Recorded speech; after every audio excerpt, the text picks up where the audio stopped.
आज हम जिस चैप्टर को स्टार्ट करने वाले हैं उस चैप्टर का नाम है अवयव अर्थात मैट्रिक्स। मैट्रिक्स शुरू करने वाले हैं। मैट्रिक्स बेसिकली क्या होता है, मैट्रिक्स की खोज क्यों हुई। मैट्रिक्स एक प्रकार के जो कि एक बक्स में लिखी कुछ संख्याओं को इस प्रकार हल करते हैं कि इस प्रकार लिखी होती है कि उसके बाद उनको हल करने में आसानी हो। इन क्रमिकों और कार्यों की संख्या या फिर किसी चीज़ को आसानी से हल करने के लिए इसका उपयोग किया जाता है। जैसे कि मान लो 15 क्रमिक है, 15 क्रमिका और जी जैसे और इसी प्रकार जैसे 15 पुस्तकें हैं, 15 व्यक्ति समझो, 15 बुक है और 15 ही क्या है स्टूडेंट।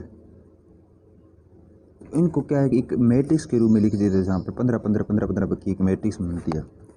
इस प्रकार इस मैट्रिक्स को लिखते हैं।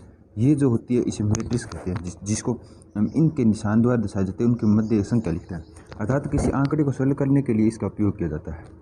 ये नॉर्मल थी जो मैट्रिक्स के बारे में आपको बात बतानी थी। अब मैट्रिक्स के कुछ विशेष बातें, कोई जैसे कि हमें कोई मैट्रिक्स दी होगी 15 10 13 6 2 5, इस प्रकार अगर कोई मैट्रिक्स दी हो तो इसका जो कि इस प्रकार से लेफ्ट से राइट इस प्रकार से चलने पर हमें जो प्राप्त होती है उसे कहते हैं पंक्ति। ये क्या होती है, पंक्ति होती है। ये प्रथम पंक्ति है, ये पंक्ति सेकंड है, ये पंक्ति थर्ड है। अब जो ये ऊपर से नीचे चलने पर जो प्राप्त होता है ये स्तंभ होता है। ये प्रथम स्तंभ है, ये सेकंड स्तंभ है, ये दूसरा स्तंभ है, ये प्रथम स्तंभ है। ये पंक्ति स्तंभ होते हैं। आई होप आपको कुछ इसके बारे में जानकारी मिली है। अब एक बार इसको इस प्रकार से देखिए कि हमें इस स्तंभ पंक्ति की जरूरत क्यों पड़ती है। ये स्तंभ पंक्ति हम आगे आपको मैं विस्तार से बताऊंगा कि क्या होती है, हमें इनकी जरूरत क्यों पड़ती है, एक मैट्रिक्स किस प्रकार हम देख सकते हैं और इसका मान किस प्रकार हम निकाल सकते हैं। ये सब आज बात करेंगे। आज हम जो बात करें अभी तक बेसिक की बात करें। इसके बाद आपको ध्यान से देखना होगा कि मान लीजिए एक दूसरे उदाहरण से मैं आपको समझाता हूँ। जैसे 15 10 13 है, उसके अंदर 6 2 5 इस प्रकार दिया है। ये क्या है, प्रथम स्तंभ, ये सेकंड स्तंभ, ये थर्ड स्तंभ, ये प्रथम पंक्ति, ये द्वितीय पंक्ति। इस प्रकार हम पंक्ति और स्तंभ को परिभाषित करते हैं। आई होप आपको पंक्ति होती क्या है, स्तंभ होता है क्या, यह पता लग गया होगा। अर्थात जो खंभे के समान हो, जो खड़ा हो उसे स्तंभ कहेंगे, और जो पंक्ति जो एक लाइन के समान हो अर्थात किसी स्ट्रेट इस प्रकार से रेखा के समान हो उसे क्या कहेंगे, हम पंक्ति कहेंगे। ये मैट्रिक्स क्या होती है, मैट्रिक्स बेसिकली एक ऐसी सरलतम युक्ति है जिसके अनुसार हम किसी चीज़ को सरल बनाकर हल कर सकते हैं। इसको एक वर्गाकार, इसको एक बक्स रूप में लिखते हैं जिनके अंदर अवयव को इस प्रकार लिखते हैं कि उनके पैरेलल को दूसरे अवयव हो और उनको हल करने में आसानी हो, उनको काम या कार्य के रूप में लिखा जा सकता है। अभी क्या होता है, इसके कितने प्रकार होते हैं इस पर विचार करेंगे। सर्वप्रथम जो हमारा पहला है, सर्वप्रथम जो हमारी पंक्ति होती है इसे आयताकार रूप में ही लिखते हैं, उसके अंदर अवयव लिखते हैं। ये तो आपको पता है, जैसे 1 2 3 4 5 6 ये आयताकार रूप में लिखेंगे। कुछ भी अवयव लिख सकते हैं, एक बार मैं आपको समझाने के लिए कहता हूँ। अब अवयव की कोटि क्या होती है, था मैट्रिक्स की कोटि, order of matrix.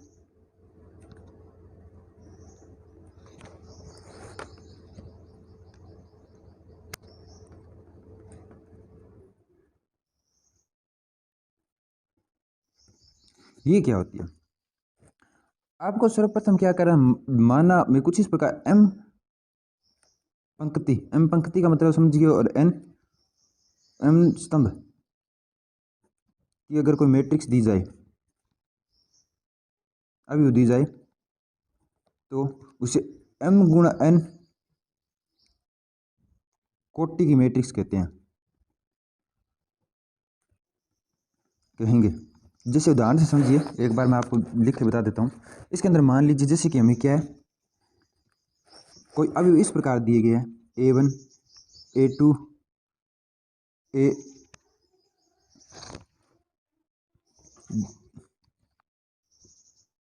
an 1n, इस प्रकार से हमें कुछ अवयव दिए गए हैं। इसी प्रकार से 21 22 2n, ये जो स्तंभ को दर्शा रही है। इसी प्रकार से हमें कुछ 3 1 3 2, ये प्रकार 3n, और इसी प्रकार m1 m2 mn। तो ये किस प्रकार की है? इसके स्तंभ पंक्ति, इसके पंक्ति क्या m प्रकार की पंक्ति, स्तंभ क्या n प्रकार की स्तंभ है। अर्थात यदि किसी पंक्ति और स्तंभ m स्तंभ दिए जाए, m पंक्ति दी जाए और n स्तंभ दिए जाए, तो ये मैट्रिक्स के n m गुणा n क्रम की कोटि की होगी। अर्थात मान लीजिए कि कोई मैट्रिक्स है 2 3 4 5 6 7, यहाँ पर पंक्ति क्या दी गई है? पंक्ति दी गई है 3 अवयवों की, 1 अवयव 2 अवयव, 3 अवयवों की दी गई है। स्तंभ कितने अवयवों की दी गई? 1 2। स्तंभ कितने? 2। पंक्ति कितनी दी गई है? 1 2 की। स्तंभ कितने दिए गए? 1 2 3 दिए गए। तो इसको क्या लिखे? 2 गुणा 3 क्रम की मैट्रिक्स लिखेंगे। इस प्रकार से हम मैट्रिक्स को दर्शाएंगे। अब जस्ट इस आगे वाला हम जो बात करने वाले हैं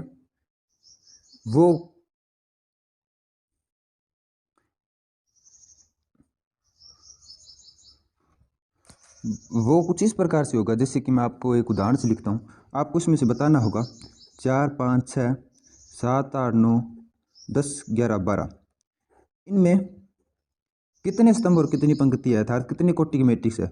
1 2 3 पंक्ति है, 1 2 3 स्तंभ है, तो 3 गुणा 3 कोटि की मैट्रिक्स है। यही होगा। अब जो हमारा है अवयव के प्रकार, आज हम इसके बाद जो हमारा नेक्स्ट टॉपिक हम जो पढ़ने वाले हैं अब वो होगा अवयव का प्रकार या मैट्रिक्स के टाइप।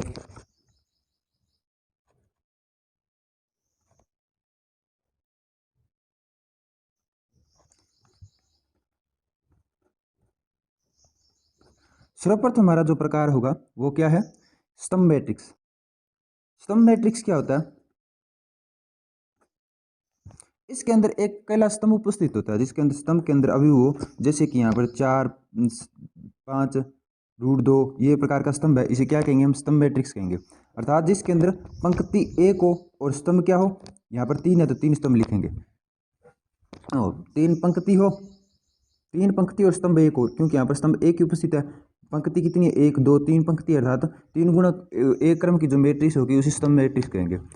इसको हम इसी रूप में भी लिख सकते हैं, Aij को m गुणा 1। ये हमारी क्या स्तंभ मैट्रिक्स की एक परिभाषा है जो सरल रूप में लिखने के लिए।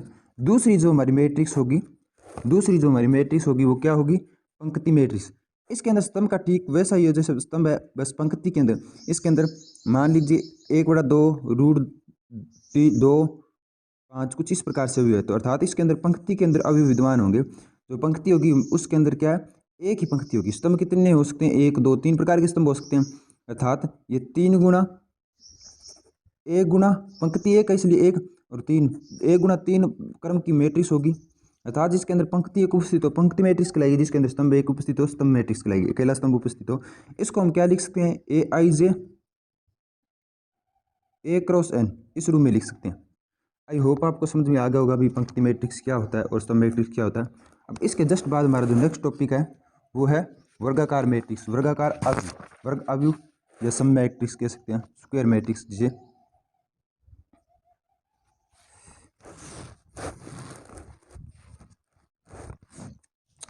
वर्ग मैट्रिक्स क्या होता है, सर्वप्रथम विचार करते हैं। वर्ग मैट्रिक्स एक ऐसी मैट्रिक्स होती है जिसके अंदर जो बनने वाली मैट्रिक्स हो वो वर्गाकार है। बनने वाली मैट्रिक्स किस प्रकार की हो? वर्गाकार हो। अब इसके अंदर क्या होता है? इसके अंदर क्या होगा कि मान लीजिए हमें जो m गुणा n कोटि की मैट्रिक्स दी जाएगी,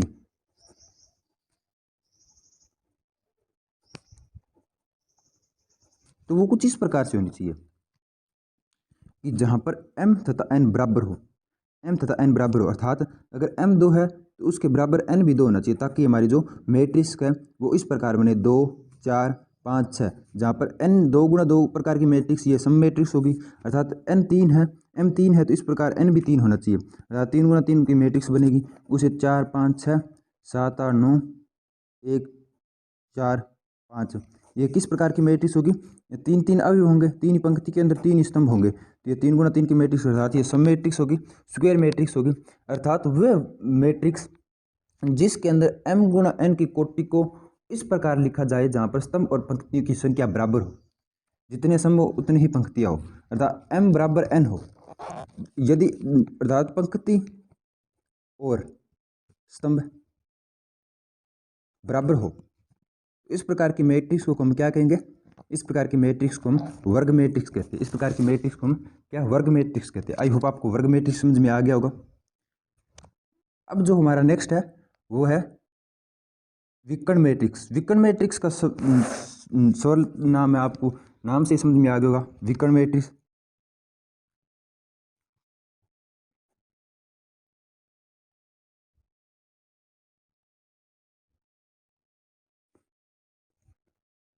इसके अंदर क्या होता है, मान लीजिए कि विकर्ण के अंदर अवयव होंगे, इसके अलावा सब अवयव शून्य होंगे, विकर्ण अवयव कहलाते हैं। यदि विकर्ण के, अब इसको देखिए एक बार, विकर्ण अवयव तब कहलाता है जिसके अंदर विकर्ण के अंदर अवयव विद्यमान हो और बाकी सब अवयव शून्य प्राप्त हो, इसे क्या कहते हैं? विकर्ण मैट्रिक्स कहती है। जहाँ पर इसके विकर्ण देखिए, इसे विकर्ण कहते हैं। आपने पिछली कक्षा में पढ़े हैं विकर्ण क्या होता है, जो ये तिरछी लाइन होती है इसे विकर्ण कहते हैं। तो इस विकर्ण के अंदर अवयव और शेष अवयव शून्य हो, इसे क्या कहेंगे? हम विकर्ण मैट्रिक्स कहेंगे, क्योंकि सभी अवयव शून्य है यहाँ पर विकर्ण को छोड़कर। आई होप आपको विकर्ण मैट्रिक्स भी समझ में आ गया होगा क्या होता है। ये जो परिभाषा है इस पर ध्यान नहीं देना, आपको देखना है भी कितनी सरल तरीके से आपको समझाया। जरा ना समझ में आए तो मैट्रिक्स पूछ सकते हैं। अब इसके बाद जो हमारी अगली मैट्रिक्स है अदिश मैट्रिक्स। कौन सी मैट्रिक्स? अदिश। अब ये अदिश मैट्रिक्स क्या होते हैं? एक विकर्ण के अंदर अदिश मैट्रिक्स कहलाते हैं। यदि एक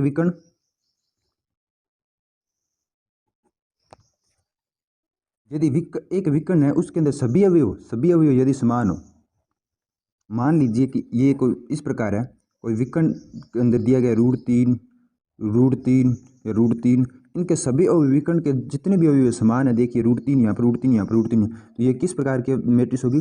अदिश मैट्रिक्स। किस प्रकार की मैट्रिक्स होगी? अदिश मैट्रिक्स या अदिश अवयव। आपको अदिश अवयव समझ में आ गया होगा। एक बार फिर देख लीजिए, मान लीजिए जरूरी नहीं है यहाँ पर √3 ही हो, 2 2 2, क्योंकि सभी अवयव समान होती है। किस प्रकार की मैट्रिक्स होगी? ये अदिश। किस प्रकार की? अदिश अवयव होगा। आई होप अदिश अवयव आपको समझ में आ गया होगा। जो हमारे इसके बाद नेक्स्ट है वो तत्समक अवयव। तत्समक अवयव क्या होता है? तत्समक अवयव अर्थात तत्समक हमने पिछली कक्षाओं के अंदर पढ़ा था, क्या होता है? गुणन संक्रियाओं के लिए तत्समक 1 होता है। अब इसके लिए वे मैट्रिक्स जिनके विकर्ण के अंदर एक उपस्थित हो, एक एक एक, ये किस प्रकार का मैट्रिक्स है? ये तत्समक मैट्रिक्स कहलाती है। या फिर विकर्ण के अंदर एक उपस्थित है, ये किस प्रकार की मैट्रिक्स है? ये तत्समक मैट्रिक्स है। आई होप आपको तत्समक मैट्रिक्स समझ में आ गया। इसके बाद है नेक्स्ट मैट्रिक्स शून्य मैट्रिक्स। अब शून्य मैट्रिक्स क्या होती है? ये अवयव, इसके अंदर सभी अवयव शून्य प्राप्त होते हैं, इसे क्या कहते हैं? शून्य मैट्रिक्स कहते हैं, शून्य अवयव कहते हैं। कोई अवयव शून्य के अलावा कुछ भी नहीं होगा, इसे शून्य अवयव कहेंगे। आई होप आपको शून्य मैट्रिक्स भी समझ में आ गया। अब इसके बाद जो हमारा नेक्स्ट है, मैंने बता दिया कि विकर्ण मैट्रिक्स, वर्ग मैट्रिक्स, शून्य मैट्रिक्स, अदिश मैट्रिक्स, तत्समक मैट्रिक्स, और इसके अलावा स्तंभ पंक्ति के बारे में आपको बता दिया। आई होप आपको ये अच्छे तरीके से समझ में आ गया होगा। अब नेक्स्ट इसके बाद हमारा जो टॉपिक है वो है कि समान मैट्रिक्स किसे कहते हैं? समान मैट्रिक्स, मान लीजिए कि A बराबर AIJ होगा और B बराबर BIJ होगा, उस स्थिति में समान मैट्रिक्स कहलाएंगे, समान कहलाती है। कब कहते हैं? दो कंडीशन को फॉलो करना चाहिए इनकी। पहली स्थिति तो है कोटि समान होनी चाहिए, अर्थात कोई मैट्रिक्स है 2 गुणा 2 या 3 गुणा 3, अर्थात ये वर्ग मैट्रिक्स होनी चाहिए आसान भाषा के अंदर। दूसरी स्थिति क्या है कि यदि ए और बी संगत अवयव, ए और बी यानी उनके अंदर जो संगत अवयव है वो समान होनी चाहिए। जहाँ पर ए आई जे बराबर हो बी आई जे, अर्थात मान लीजिए पहला तो वर्ग मैट्रिक्स होनी चाहिए, या फिर किसी प्रकार की मान ली 2 4 1 2, इसके बराबर ही अवयव समान हो 2 4 1 2, अर्थात 2 के बराबर 2 हो, 4 के बराबर 4 हो, 1 के बराबर 1 हो, 2 के बराबर 2, तो ये किस प्रकार की मैट्रिक्स कहलाती है? समान मैट्रिक्स कहलाती है। अगर इस प्रकार हो 2 1 4 2 और बराबर हो 2 1 4 2, तो ये किस प्रकार की मैट्रिक्स है? ये असमान मैट्रिक्स है, समान मैट्रिक्स नहीं कहलाती, ये समान नहीं होगी। उस स्थिति के अंदर आई होप आपको समान मैट्रिक्स समझ में आ गया होगा किसके कहते हैं। हमें सोचने की जरूरत है। समान मैट्रिक्स एक बार देख लीजिए, ए आई जे और बी आई जे समान मैट्रिक्स कहलाती है। पहले तो इनकी कोटि बराबर हो, अर्थात वह वर्ग मैट्रिक्स के रूप में परिभाषित हो। दूसरा, ए और बी संगत अवयव है ना, अवयव जो संगत हो वो भी समान हो, जैसे 2 के बराबर 2, 4 के बराबर 4, 1 के बराबर 1, 2 के बराबर 2, इस प्रकार की मैट्रिक्स को हम समान मैट्रिक्स कहेंगे। अगर अन्यथा ऐसा ना होने पर इसे क्या कहेंगे? असमान मैट्रिक्स कहेंगे, जहाँ पर 1 4 के बराबर 1 प्राप्त हो रहा है, यहाँ पर 1 के बराबर 4 प्राप्त हो रहा है। तो ये किस प्रकार की मैट्रिक्स है? असमान मैट्रिक्स है। आई होप आपको समान मैट्रिक्स समझ में आ गया होगा। Thank you. आपको अगर क्लास पसंद आए तो लाइक कीजिए और ज़्यादा से ज़्यादा दोस्तों के अंदर शेयर कीजिए।